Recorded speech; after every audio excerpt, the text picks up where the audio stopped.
नम्रता अनिता बोगाळे. नमस्कार, माझे नाव मयुरी तानाजावटी. वर्ग 7वा. शाळेचे नाव PMT जिल्हा परिषद केंद्रीय प्राथमिक शाळा अटकळी. आम्ही आज पचन संस्थेचे स्पष्टीकरण करणार आहोत. तोंड. तोंडात अन्नाचा घास गेल्यापासून त्याची पचनक्रिया होण्यास सुरुवात होते. तोंडातील अन्न दाताने चावले जाते, त्याचे बारीक बारीक तुकडे होतात. लाळ ग्रंथी. कान शिल्याजवळ घशाजवळ वेगवेगळ्या ग्रंथी जिभेखाली वेगवेगळ्या ग्रंथीमध्ये लाळ तयार होत असते.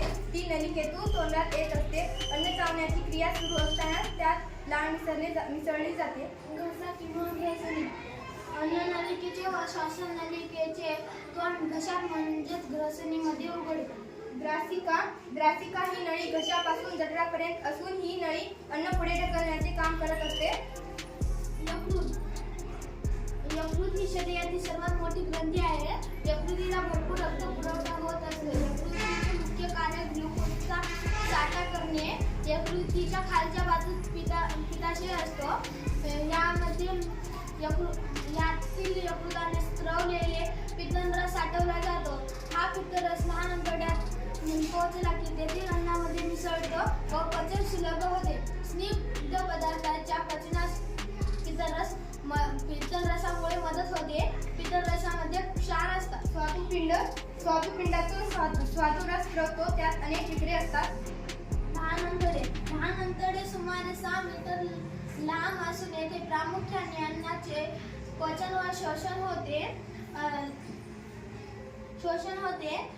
लहान अंतरड्यात अन्नामध्ये 3 पाचकरस मिसळतात. अन्नपदार्थापासून मिळालेले पोषक पदार्थ रक्तात शोषण्याचे काम हे लहान अंतरड्यात होत असते. जठर. अन्ननलिकेच्या मोठ्या पिशवीसारख्या भागाला जठर म्हणतात. जठरातील जाठर ग्रंथीमधून जाठररस स्रवतो. जठरात आलेले हे अन्न घुसळले जाते.